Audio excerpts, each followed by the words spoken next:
Romanos, capítulo 13, já está sendo gravado? Não, esperar um pouquinho. Então vamos abrindo aí, nós vamos esperar para que possamos gravar e os irmãos que não podem estar aqui tenham acesso ao estudo. Amém, glória a Deus. Boa noite a você também que nos assiste.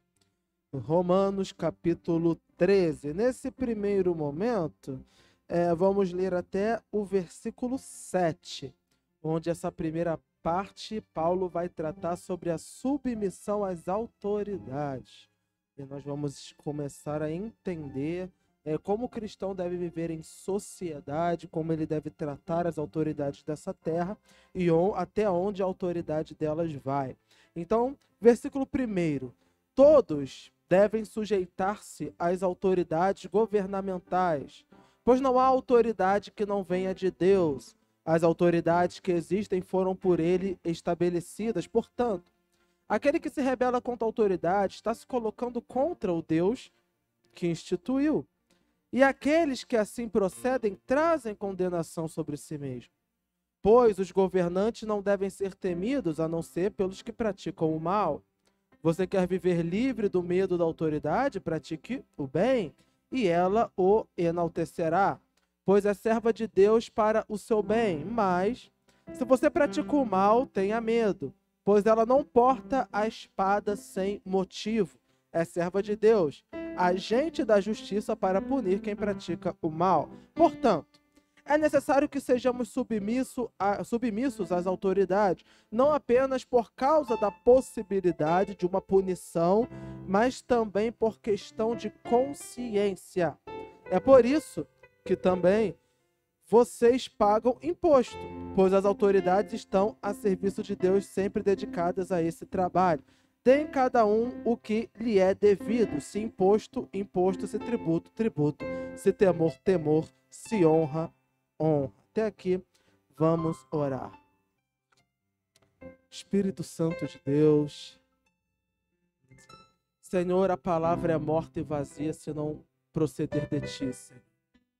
Porque somente o Senhor pode revelar os mistérios da tua palavra, quebrantar os corações do teu povo e trazer vida e transformação para nós, ó Deus. Por isso nós pedimos nessa noite, fala aos nossos corações. Que não seja apenas falar humano, porque o falar humano não conduz a lugar nenhum. Mas que verdadeiramente a tua palavra seja pregada nessa noite, Senhor. Receba a glória que te é devida. Revela a nós os mistérios da tua palavra. É o que nós pedimos no nome santo de Cristo Jesus. Amém e amém. O irmão pode se assentar. Chegamos num tema talvez tão complicado quanto o da eleição. E a eleição que eu digo não é a eleição que tivemos agora, embora foi complicada também. Estou falando da eleição que nós vimos em Romanos 9, a eleição do servo de Deus em Cristo Jesus, né? A eleição eterna. Quando nós chegamos a esse ponto de falar sobre a submissão às autoridades, vamos primeiro entender em que contexto Paulo está falando e tentar trazer para nós também um contexto.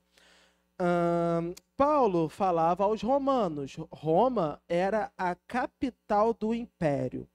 O imperador na época era um homem chamado Nero, que talvez você já tenha ouvido falar, se não estudou sobre, talvez já viu em filme, já viu em série. Era um homem extremamente perverso, libertino e psicopata. Ele gostava, era um prazer dele amarrar crentes em postes, tacar óleo e acender. O poste que ilumina hoje as nossas ruas eram os crentes da época.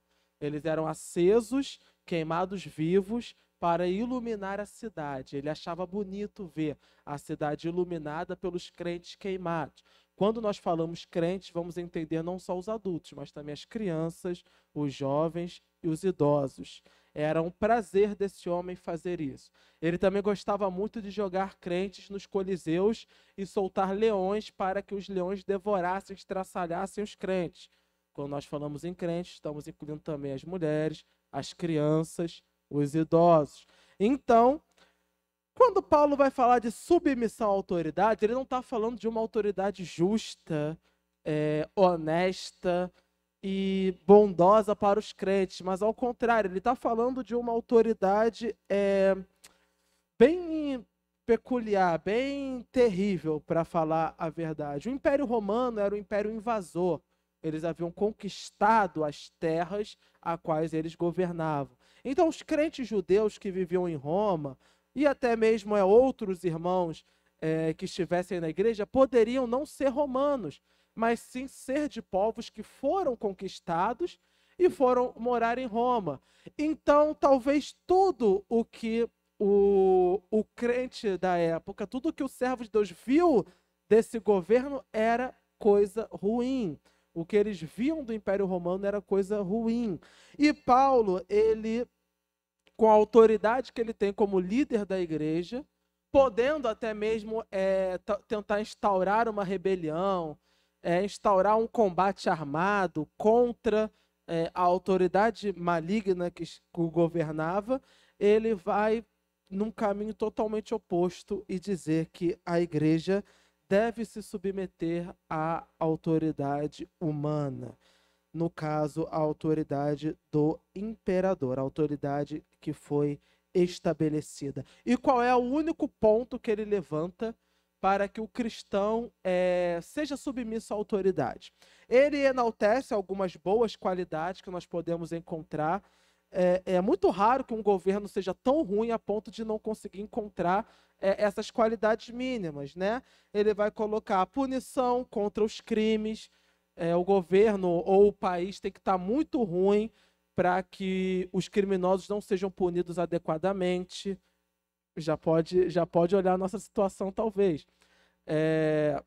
O país tem que estar, talvez, em uma situação muito ruim para que o governante não exerça uma justiça mínima, não siga o critério mínimo da lei para poder julgar. Então, quando Paulo está colocando aqui, ele está trazendo, olha, vamos tentar olhar o lado positivo do governo que hoje se instaura. São eles quem julgam os criminosos. Então, se nós não somos criminosos, não devemos nada ao governo. A punição, o direito de governar, o direito de punir, o direito de exercer autoridade sobre os povos é dado a certas pessoas não somente pela força que ela emprega para chegar até lá, mas há o mover e a permissão de Deus para que essa autoridade chegue no local que ela chegou, seja para abençoar ou para punir a nação que Deus queira julgar. Nós vemos no Velho Testamento que Deus levantava reis para libertar o povo de Israel, mas também levantava reis para escravizar e oprimir o povo de Israel. Nós vemos que Deus levantava reis justos, como o rei Davi, mas também levantava reis injustos, como Saul, justamente para ensinar o povo alguma lição. Então, independente se a autoridade é justa ou não, nós, como servos de Deus, devemos obediência a essa autoridade. Então, não compete ao cristão tentar criar insurgências contra as autoridades que estiverem no poder. Insurgências, óbvio, insurgências armadas, combates diretos. Como cidadão, claro que nós temos o direito de questionar as autoridades, ir contra certas decisões, mas nunca com a violência, né? Nunca com tentar tirar a autoridade na força. É o que Paulo está tentando lidar aqui na igreja da época. Antigamente, irmãos, o rei, o imperador, ele era soberano. Ele só saía quando morria, não tinha impeachment. O impeachment de um imperador era um golpe de Estado e matavam ele, matavam a família toda e levantavam outro para assumir o poder. E se esse outro não conseguisse manter o poder, alguém ia se levantar contra ele e ia matar ele. Então, quando Paulo traz aqui essa questão, ele não está falando, olha, vocês não podem protestar contra uma autoridade que esteja roubando vocês. Ele não está falando isso. Ele está falando da insurgência armada. Vocês não podem criar rebeliões. Vocês não podem ir para o campo da violência para tentar combater as autoridades. Mas, ao contrário, como que a igreja, entre aspas, combate a má autoridade? Sendo um exemplo social. Quando o crente é um exemplo, ele segue as leis, ele paga os seus impostos, ele paga os seus tributos, a autoridade, ainda que seja uma autoridade perseguidora, ela acaba sendo combatida pelo bem da igreja. Porque acontece o que aconteceu lá com Paulo, que queriam matar o homem de qualquer jeito, mas não encontravam um crime, não encontravam nada que pudesse jogar nas costas dele. Então, a forma da igreja resistir a talvez autoridades que sejam até mesmo contrárias à existência da igreja é sendo um bom cidadão, honrando as suas obrigações. E quais são as obrigações que nós devemos seguir para com as autoridades? Primeiro, respeitar as leis, porque a autoridade porta a espada para punir o mal. O que é portar a espada? Portar a espada é, se vamos trazer para a linguagem de hoje, é portar o fuzil. A espada era a arma que mais matava na sua época. Então, Paulo aqui, pela sabedoria do Espírito Santo, ele está trazendo a imagem justamente da espada mesmo, que mata, que punia. O Império Romano castigava muitos crimes até com pena de morte. Então, ele está falando a respeito disso. O governo, a autoridade, ela tem a espada, ela tem a força justamente para punir os criminosos. Então, a igreja não deve, o crente não deve estar incluso neste grupo, que é o grupo do crime. Então, ser honesto em tudo, em todas as coisas, observar as leis, observar os códigos e manter uma conduta ética, tanto nas coisas maiores, né, não matando, não roubando, como também nas coisas menores, não infringindo crimes de trânsito, não infringindo leis municipais. Por quê? Porque assim, ainda que a autoridade queira se levantar contra a igreja, ela nunca vai achar nada para poder acusar o servo de Deus, porque o servo de Deus é honesto, porque o servo de Deus é digno. Outra coisa, o crente também deve estar em dia com os seus impostos, e pagar imposto é algo que obviamente ninguém gosta. Não gostavam na época, também não gostaremos nunca. Mas se é para pagar imposto, que se paga imposto, se é para pagar o tributo, que se pague o tributo, se é para dar o temor, ou seja, honrar a autoridade, que seja para honrar a autoridade. Mas e se a autoridade não me descer? Se eu não suportar a autoridade, se eu não for com a cara da autoridade, se eu tiver um profundo desprezo pela autoridade, o que eu tenho que fazer? Eu tenho que orar para Deus trabalhar no meu coração. Porque o que Paulo está trazendo aqui é que nós devemos honrar a autoridade. Ele não levanta aqui honrar a autoridade boa ou honrar a autoridade ruim. Ele está dizendo honrar a autoridade. Então, se a autoridade é podre, é desprezível, é vil, o que nós temos que fazer? Orar. Orar. Espírito Santo de Deus, trabalha no coração desse homem ou dessa mulher, quem estiver no comando aí. Trabalha, Senhor, nos corações das autoridades, converta essas almas, ou pelo menos segura um pouco o mal delas para que a igreja tenha paz na terra. Deve ser a nossa postura. Não podemos nunca, pelo nosso amor à justiça, desejar o mal daqueles que não praticam a justiça. Mas, ao contrário, precisamos orar, interceder e clamar.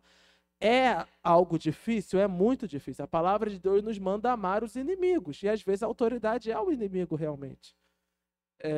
Mas o mesmo amor que nós temos que ter pelo vizinho chato, tem que ter pela autoridade ruim também. O amor salvífico, o desejo pela salvação, o desejo pela transformação. Já aconteceu na história de reis, autoridades que fossem contra a igreja vir a se converter? Já aconteceu. Já aconteceu de Deus derrubar autoridades que se levantavam contra a igreja? Já também aconteceu. Já aconteceu de Deus permitir que a autoridade que punisse a igreja durasse muito tempo? Já aconteceu e acontece até hoje também. Então, o que a igreja pode fazer? É confiar na soberania de Deus e orar como nós oramos, como nós vimos na semana passada. Se possível, viver em paz com todos. Orar para que Deus trabalhe e opere nas autoridades. Alguns pontos nós podemos levantar aqui, queridos. Primeiro, que a rebelião contra a autoridade ela pode ser encarada como uma rebelião contra Deus. Mas espera aí, e se a autoridade criar uma lei? E se a autoridade criar alguma coisa que vá contra os princípios da Bíblia? A quem eu vou obedecer? Vou obedecer a Deus ou vou obedecer à autoridade? Vamos lá atrás na Bíblia. Sadraque, Mesaque, Abednego, Daniel, eles eram obedientes ao rei Nabucodonosor. O rei Nabucodonosor não era um homem bom, ao contrário, ele invadiu, matou, estuprou, fez o inferno na terra deles. Mas eles eram obedientes a ele. Mas um dia o rei Nabucodonosor quis glória para si, ergueu uma estátua e mandou todo mundo adorar. Eles disseram, não. Ah, mas vou jogar na fornalha. Pode jogar. Não vamos nos curvar a essa imagem.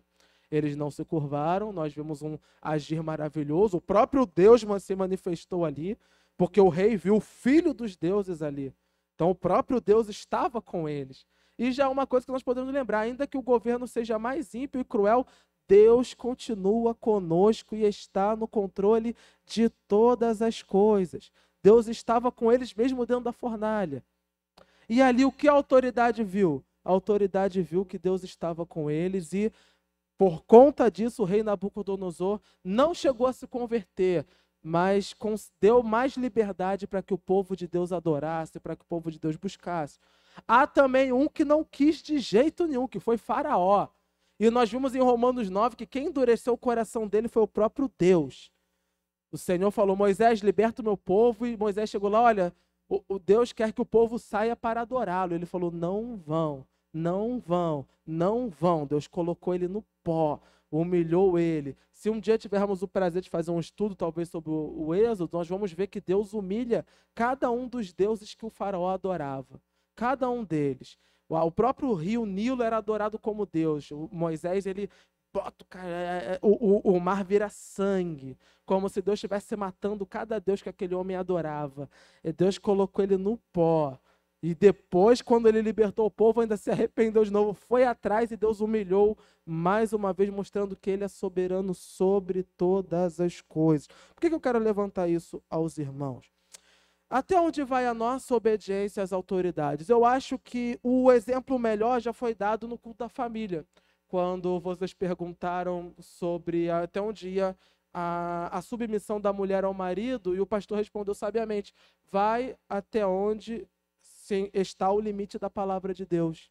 Então, se o marido exige, se o marido pede algo que vá contra os princípios da Bíblia, você, mulher, está livre. Você não deve submissão a esse tipo de tratamento, a esse tipo de ordem, a esse tipo de mando. Sabe lá que loucura o seu marido possa estar planejando. Da mesma forma, o governo humano. Até onde vai a minha obediência? Vai até onde está o limite da palavra de Deus. Então, se a autoridade diz que não pode roubar, a palavra de Deus concorda? Concorda. Não pode roubar.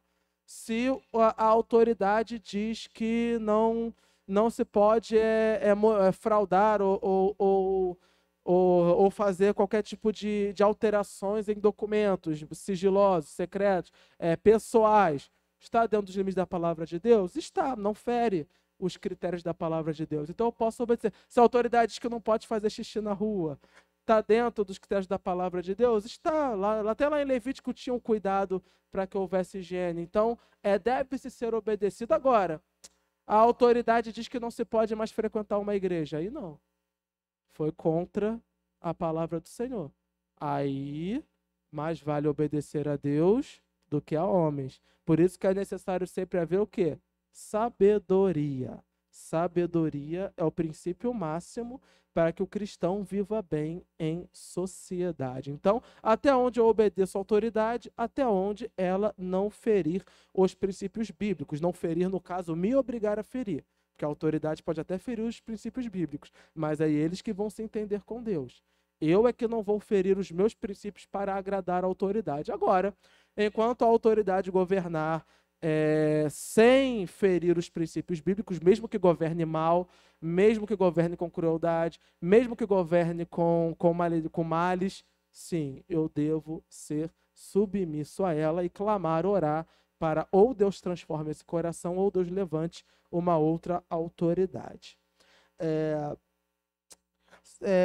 E contra a autoridade estabelecida pode ser encarado como uma rebelião até contra a Deus. Por quê? Porque foi o próprio Deus quem levantou essa autoridade. Por quê? Não sei.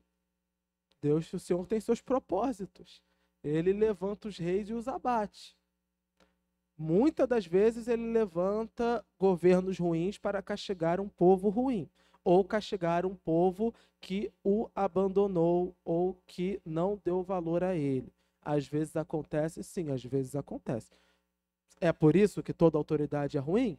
Não sei. Sabemos que o mundo jaz no maligno. Então a probabilidade de termos governantes ruins é muito maior do que de termos governantes bons. Infelizmente. Sempre será assim. E por fim, nós vamos falar agora do tributo, do imposto, do temor e da honra. Imposto é isso mesmo, é o que é imposto, é obrigação, é o que a autoridade nos cobra para nós vivermos em sociedade. Nosso país, a gente entende muito bem o que é imposto, nós temos uma das maiores cargas de impostos do mundo. Eu posso deixar de pagar o imposto porque eu não concordo em como ele está sendo usado? Não, não posso. Eu tenho que pagar o imposto.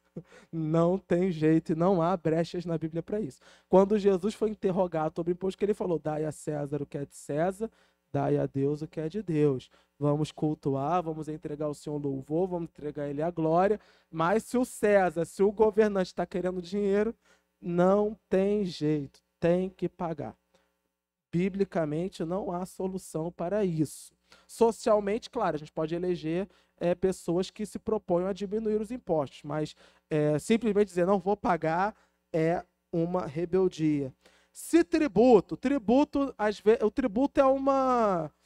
Aqui, hoje, na nossa sociedade, a gente não vai entender bem o que é isso. Mas o tributo, na época, eram ofertas voluntárias que o povo era obrigado a dar para prestigiar o governante.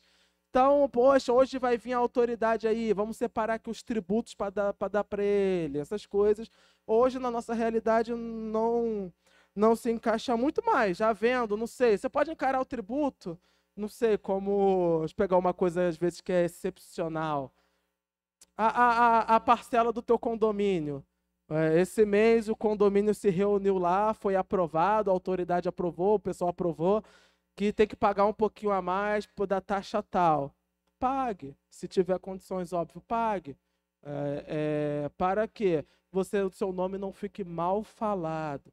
Não seja visto, o crente não pode ser visto como alguém que não cumpre as suas obrigações para com a sociedade. Por quê? Porque até se o governo formal, ele vai perseguir a igreja com ou sem motivo, mas se a igreja der motivo, vai ser muito pior. Então, nós temos que manter uma postura correta diante das autoridades e diante da população, até para que nunca o crente seja acusado de falar lá, é crente, mas não paga a luz, é crente, mas não paga a água, eu não sou crente, estou com tudo certinho. Essa pessoa que vai evangelizar para mim, esse crente está com um gato na casa dele, eu estou pagando a luz certinho, é ele que vai evangelizar para mim? Óbvio que nós estamos falando de pessoas que vivem em situações, por exemplo, na favela, né? Não vai enfrentar o tráfico para botar um relógio de luz na sua casa. Mas se você está vivendo em sociedade, todo mundo paga a luz, você pode e tem liberdade para chamar a autoridade para pagar, tem que pagar. Ah, mas eu vou perder. Ah, mas eu vou perder minha vantagem. É o preço que se paga para ser correto diante de Deus. Se temor é a obediência que nós devemos aos policiais, aos militares e até às autoridades eleitas e não eleitas que, por algum motivo, estejam em cargo de autoridade. E agora que vem o pior, a honra. Porque honrar quem você não gosta é quase impossível. Mas teve um que honrou alguém que não gostava. Ele não é um exemplo de vida, mas aconteceu. Era um homem chamado Amã. Ele queria acabar com o povo de Deus, destruir o povo de Deus. E tinha um especial que ele queria matar, que era Mardoqueu. Essa história está lá em Esther. Ele tinha um ódio profundo daquele homem. Ele queria matar aquele homem ao ponto que olha a loucura. Ele fez uma forca na casa dele, que era para ele deixar o corpo lá e ficar olhando. De tão ruim que ele era. E Deus é tão justo que ele morreu na própria forca que ele fez. E ele tinha cargo de autoridade. Ele exercia a autoridade. E ele perseguia o povo de Deus. E um dia o rei queria honrar Mardoqueu, porque Mardoqueu salvou a vida dele. E chegou para Amã e perguntou: Amã, eu quero honrar alguém que me fez bem. Amã, cheio de si, era muito orgulhoso, pensou que estava falando dele mesmo. Falou: não, se é para honrar, bota ele num cavalo, manda alguém muito importante andando e gritando: olha, é assim que se faz, a quem o rei quer bem. Aí o rei falou: excelente, Amã, pega você o cavalo, bota o Mardoqueu em cima dele e anda com o Mardoqueu, dando honras a ele. Amã queria dar honra a ele? Não, mas teve que dar, porque estava debaixo da autoridade do rei. Nós, como servos de Deus, estamos debaixo da autoridade do rei, Deus Todo-Poderoso. E se ele diz para honrar a autoridade, tem que honrar a autoridade. Não tem jeito. Não tem outro caminho. Como eu posso honrar a autoridade? Honrar a autoridade não é puxar saco ou ter devoção, né? Falar, às vezes um vereadorzinho eleito, o cara não pode fazer nada. Mas eu sou amigo do homem, não sei quem vai resolver, não sei quem vai fazer. Não é depositar fé. Honrar é evitar, não pode mais falar denegrir, né? Evitar ofender, mesmo que a pessoa mereça até ofensas. Evitar acusar, caso um dia esteja de frente da autoridade, tratá-lo corretamente, não pela pessoa em si, mas pelo cargo que ela exerce, para que nós sejamos sempre vistos como um povo que não deve nada à justiça. E é curioso que Paulo está falando para o povo judeu. Os judeus odiavam tudo isso. Os judeus odiavam os romanos. Os judeus odiavam o imperador. Os judeus odiavam a autoridade romana. Odiavam pagar imposto e odiavam entregar honra. Então, talvez, muito pessoal que estava na igreja estava gostando da carta até agora. Quando chegou nisso aqui, falou: esse Paulo está maluco. Eu não vou mais ouvir esse homem, não. Estava bem até chegar nessa parte. Os judeus não pagavam imposto, tanto é que os publicanos, que eram os judeus que eram responsáveis de cobrar imposto, eram muito mal vistos, né? O próprio Mateus, discípulo de Jesus, era publicano e era muito mal visto. Eles tinham um ódio de quem cobrava imposto, porque era um império opressor. Vamos imaginar pegar aí, a Rússia está agora invadindo, né, tá invadindo a Ucrânia. Vamos pegar a Rússia invadiu o Brasil. Aí o Putin falou: agora vocês vão ter que pagar um imposto, 20% do salário é para mim. É isso que Roma fazia. Roma invadiu a terra deles e falou: olha, agora vocês vão ter que pagar tributo para nós. Então pensa numa raiva que é fácil da gente entender, né? É um império invasor, invadiu, tomou isso tudo aqui à força e ainda quer que eu dê imposto para ela. O Senhor Deus está dizendo: paga o imposto. Paga o imposto. É difícil, irmãos, é muito difícil. Não só pagar o imposto, mas eu acho que pior ainda é dar honra à autoridade. Principalmente no nosso país, em que as autoridades não são muito dignas de honra. Mas nós fazemos isso não por amor à autoridade do homem, mas em reverência à autoridade de Deus.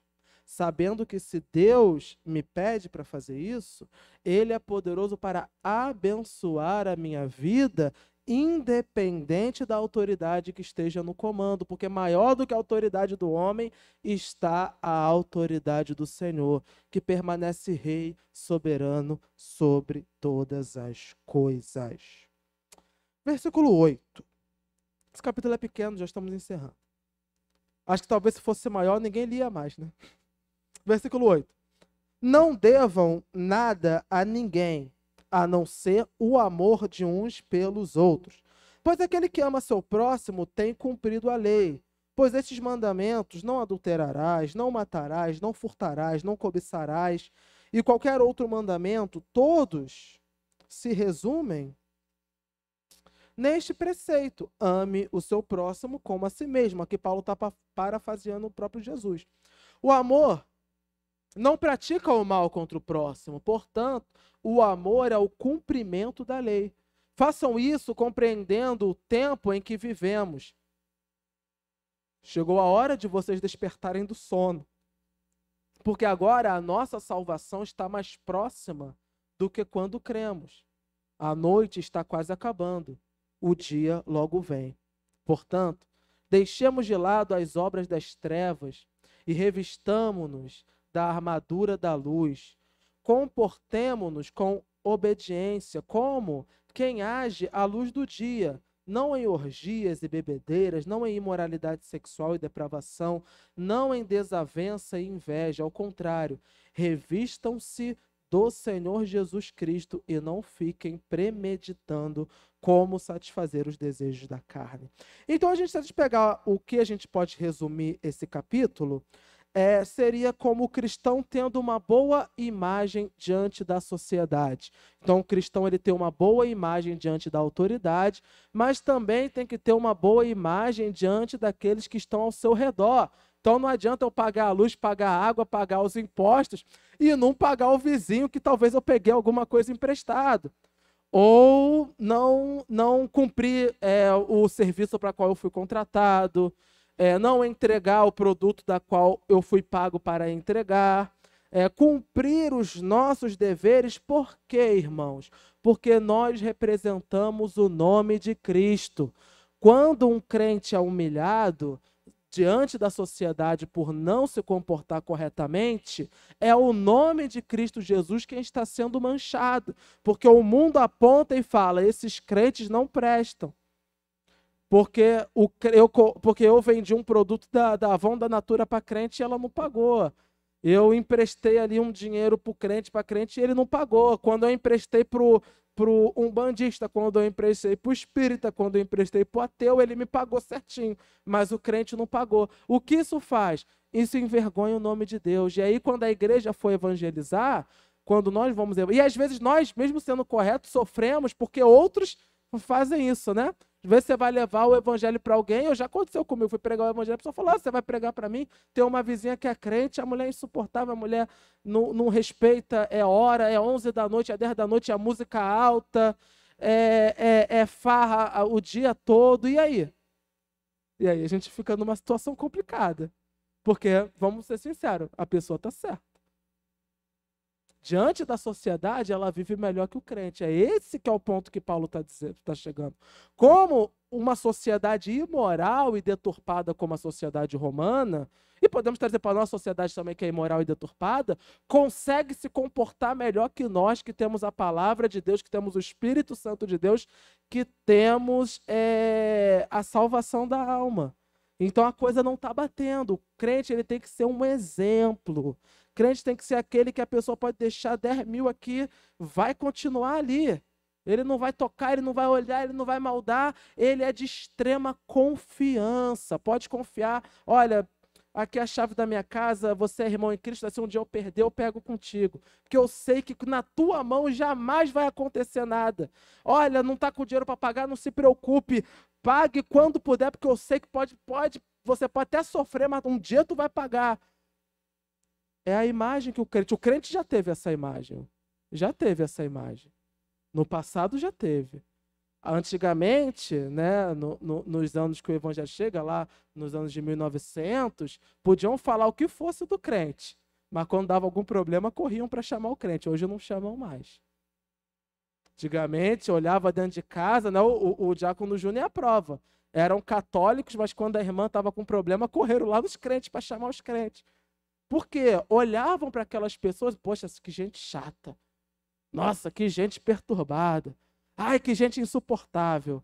Mas são de confiança, são honestos, são trabalhadores, são dignos. Hoje em dia, infelizmente, não. Hoje em dia é crente ladrão, é crente libertino, é crente imoral. Hoje em dia, antigamente os crentes tinham medo da mulher do mundo roubar o marido. Hoje as mulheres crentes estão roubando o marido da mulher do mundo. Estão rindo, é sério. E os homens também estão roubando as mulheres das pessoas do mundo. Nós deveríamos ser exemplo de luz e confiança. É isso que Paulo está falando. Ele quer uma igreja que seja exemplo da sociedade para quando o rei, a autoridade apontar o dedo, o próprio povo olhar e falar: gente, eu não vejo nada de mal nesses homens. E não foi assim com Paulo? As autoridades todas se reuniram para acusá-lo, não achavam nada. Com Jesus, o, o Pilatos lavou a mão porque ele não viu naquele homem mal algum, ele não viu nele crime algum que pudesse justificar uma maldade, uma acusação contra ele. É assim que nós devemos ser. Podemos ser perseguidos pelos nossos valores, mas nunca perseguidos ou acusados pela nossa ética e a nossa honra. Ela tem que ser inabalável, porque nós representamos o nome de Cristo Jesus. E como, irmãos, nós podemos viver bem socialmente? Amando o próximo. Se eu amo o próximo, mesmo que o próximo nem seja tão digno assim de amor, se eu amo o vizinho, se eu amo a vizinha, se eu amo o marido, se eu amo a esposa, se eu amo o parente chato, eu saberei, mesmo com todas as dificuldades que a pessoa traz, manter uma postura digna diante dela. Jamais poderá me acusar de olhar para a esposa ou para o marido dele com olhos ruins. Jamais poderá me acusar de agir de má fé com ele. Por quê? Porque a minha postura como servo de Deus reflete a luz e a palavra do Senhor na minha vida. Para isso é necessário, portanto, o amor é o cumprimento da lei. Não precisa bajular ninguém, não precisa ficar tentando sempre agradar ninguém, não. Exerça amor. Olha, eu não quero mal para a sua vida, eu não quero mal para você, eu quero que você viva em paz, eu quero que você viva bem, eu faço de tudo para não ter problema com você. Um exemplo que nós podemos também encontrar na Bíblia diz Isaac. Isaac herdou vários poços do pai, e os vizinhos viviam entupindo os poços só para o homem não tirar a água de lá. E ele tinha um exército suficiente para dominar a terra toda. Falava, vamos cavar outro poço. Mas o poço é teu, eles jogaram entulho no teu poço, vamos cavar outro poço. E cavava. E entupiam de novo, vamos cavar outro. Vamos cavar outro. Até que um dia os vizinhos falaram, deixa esse homem para lá, porque tem jeito. Ele não quer confusão de jeito nenhum. E Isaac declara, o Senhor firmou os meus pés nessa terra, ou seja, o Senhor me colocou no lugar firme, o Senhor me deu a paz. Então, é esperar em Deus a justiça, é esperar em Deus a retribuição, é saber que ainda que façam mal contra mim, se eu estou agindo corretamente, estão fazendo mal contra o próprio Deus, porque eu estou debaixo da palavra e da lei dele. A lei do Senhor é a minha garantia. Olha, estão me acusando injustamente. Eu estou de acordo com a palavra de Deus, o meu advogado fiel Jesus Cristo vai entrar na causa. Agora, se eu estou contra a lei de Deus, como é que ele vai me defender? Se eu mesmo estou contra a lei. O juiz justo, ele não absolve ninguém que está contra a lei. É ou não é? Você pode, olha, eu sou um excelente marido, um excelente pai de família, mas numa festa bebi e atropelei uma pessoa. O juiz não quer saber se eu sou um excelente pai de família, o juiz não quer saber se eu sou um bom trabalhador, eu cometi um crime, eu tenho que pagar por esse crime, pelo menos se for um juiz reto. Se o santo Deus é reto e justo, ele só pode defender as nossas causas se nós estivermos dentro da lei do Senhor. Agora, se eu estou de acordo com a lei de Deus, eu posso ter certeza, Deus vai defender a minha causa. Posso estar sendo acusado injustamente até pela maior das autoridades. O Senhor é o meu advogado fiel, Ele é o meu escudo, é a minha fortaleza, o meu socorro bem presente na hora da tribulação. Eu confio nele, eu dependo dele. Façam isso o quê? Compreendendo o tempo que vivemos. Chegou a hora de vocês despertarem do sono, porque agora a nossa salvação está mais próxima do que quando cremos. Cada dia mais de vida, mais próximos estamos do dia do juízo final. Seja a volta de Cristo Jesus ou a nossa própria ida para o juízo. A gente pode morrer a qualquer hora, a qualquer momento. Então não vamos colocar em risco a nossa vida cristã por questões pequenas, mas ao contrário, vamos viver como se fosse hoje o dia em que eu vou dar contas para Deus. Como o Senhor Jesus Cristo falou numa parábola. Louco, hoje vão pedir a tua alma.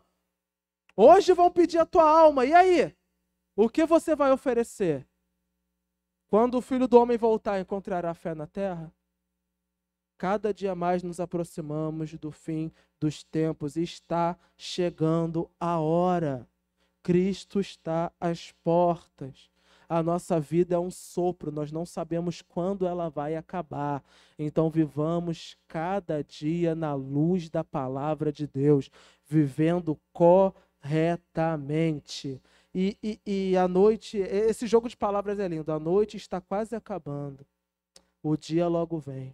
Portanto, deixemos de lado as obras das trevas e revistamo-nos da armadura da luz. Vamos explicar um pouquinho o contexto. Antigamente, não havia luz elétrica. Então, a escuridão era escuridão mesmo. Era o breu total.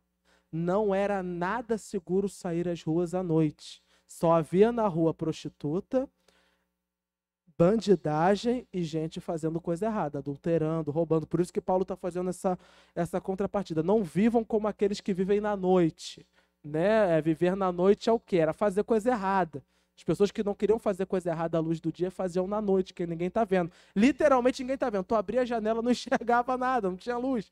Então era um momento em que as pessoas faziam as coisas erradas. Paulo está dizendo, não vivam nesse sono, não vivam nas obras das trevas. E hoje o que são as obras das trevas? Sabemos que hoje não interessa se é dia, se é noite, o povo está fazendo tudo que é errado e pronto, acabou. É não viver de acordo com o modo de vida do mundo, mas viver de acordo com a luz da palavra de Deus, que é a lâmpada para os nossos pés, ilumina os nossos caminhos. Viver não como o mundo vive, mas viver de acordo com a palavra do Senhor. Deixemos de lado as obras das trevas. Quais são as obras das trevas? Orgias, que hoje está sendo considerado normal. Outro dia eu estava assistindo uma série de detetive, e nada tinha a ver com o tema. Daqui a pouco apareceu um cara, uma mulher, na verdade, que ela tinha 3 namorados. Aí defendia aquilo como um novo amor, aí tinha até um nome específico para dar agora, que agora tem nome para tudo, né? Tem um nome para relação. Oh, meu Deus, isso é orgia. Isso é orgia. E podia ser um homem com 3 mulheres, isso é orgia. Já é considerado normal. Naquela época também era considerado normal. Troca de casar, orgias, viver desorganizadamente, descontroladamente, bebedeiras, imoralidade sexual, depravação, desavenças, inveja. Ou seja, não viver nas trevas não significa que você não possa sair à noite. Está dizendo o quê? Não andar pelo caminho que o mundo anda, o caminho da escuridão, o caminho do pecado. O caminho do pecado conduz às trevas, mas o caminho de Deus é uma armadura de luz. Já viram uma armadura de luz? Eu já vi. Meu pai tem esses trabalhos de entrar em túnel, entrar em cano, entrar em helicóptero que esteja afundando. E há uma roupa especial de mergulhador de resgate. Quando ele vai, quanto mais escura estiver a profundidade da água, mais ela brilha. Ou um azul neon, ou um verde neon, que é justamente para que o salva-vidas que está em terra possa enxergar o salva-vidas que está lá embaixo. Talvez jogar uma corda, dar um resgate, alguma coisa, uma armadura de luz. O crente usa uma armadura de luz. Como assim? Ainda que nós estivermos num ambiente em que tudo à nossa volta é trevas, em que tudo à nossa volta é coisa errada, em que tudo à nossa volta está fora do caminho do Senhor. Eu estando no caminho de Deus, eu tenho uma armadura de luz que brilha, eu consigo enxergar o caminho, ainda que as trevas sejam grandes, elas não vão encobrir a minha vida, elas não vão me iludir, elas não vão me dominar, porque a luz de Deus ilumina o caminho para onde eu devo andar. E mais, quem sabe aquele que não está em trevas, vendo a minha luz, não venha também para a luz e saia das trevas. Essa é a postura do servo de Deus. Revistam-se do Senhor Jesus Cristo e não fiquem premeditando como satisfazer os desejos da carne. Como? Como não satisfazer os desejos da carne? Como lutar contra as nossas próprias vontades, contra os nossos próprios desejos, contra os nossos próprios impulsos que já nos levam para o caminho do pecado? Não somente quando eu falo impulso, não estou falando só do impulso sexual, embora também haja, mas às vezes é o impulso de falar na cara da pessoa aquilo que ela tem que ouvir. Às vezes é o impulso de tomar decisões na ansiedade. Como lutar contra os impulsos da carne? Se enchendo de Cristo Jesus, se revestindo de Cristo Jesus. Só em Jesus há salvação. Só em Jesus nós conseguimos cumprir perfeitamente o que está escrito aqui. Como eu consigo lidar com a autoridade que eu não suporto? Só em Cristo Jesus. Como eu consigo lidar com o vizinho que eu não suporto? Só em Cristo Jesus. É eu me encher de Cristo Jesus a ponto de deixar de não suportar a pessoa, mas mais, quem sabe não chegar também a amar. Porque Cristo Jesus na cruz do Calvário olhou para os seus perseguidores e, tendo o poder de julgá-los e condená-los, ele clamou a Deus: Senhor, tem misericórdia, pois eles não sabem o que fazem. É se encher de Cristo Jesus ao ponto de poder declarar essas palavras. Já aconteceu de alguém sem ser Jesus dizer isso? Já. Estevão estava sendo apedrejado. O rosto dele brilhou como de um anjo. E as últimas palavras dele foram as palavras de Jesus: Senhor, tem misericórdia deles. Eles não sabem o que fazem. É ser servo de Deus ao ponto de ter a mesma postura que Cristo. Conseguir ter as mesmas palavras de amor que Cristo. Conseguir brilhar a luz de Cristo, a ponto até do perseguidor ver a luz de Cristo. Como podemos fazer isso? Pelas nossas próprias forças é impossível. Mas para Jesus, para Deus, nada é impossível. Somente através de Jesus. Somente por Ele. Vamos orar. Ó Senhor Jesus, cada vez mais que estudamos a Tua palavra, Senhor, ela nos confronta, ó Deus. Ela vai contra, Senhor, os nossos desejos, as nossas vontades, as nossas convicções, Senhor. E nessas horas nós pedimos, Senhor, tem misericórdia de nós. Não nos deixe viver de acordo com a nossa própria vontade, mas abra os nossos olhos, Senhor, para que sejamos submissos à Tua vontade, Senhor. Porque a nossa carne muitas das vezes não entende a Tua vontade, Senhor. Muitas das vezes eu não vou entender, ó Pai, a Tua palavra me dizendo para honrar as autoridades, sendo que elas muitas das vezes não cumprem suas obrigações para comigo. Muitas das vezes, ó Deus, eu não vou entender como a Tua palavra dizer para eu amar o meu inimigo, sendo que ele trama o mal contra mim, ó Deus. Eu não vou entender, Senhor, como andar num caminho de luz se todos à minha volta vivem em trevas.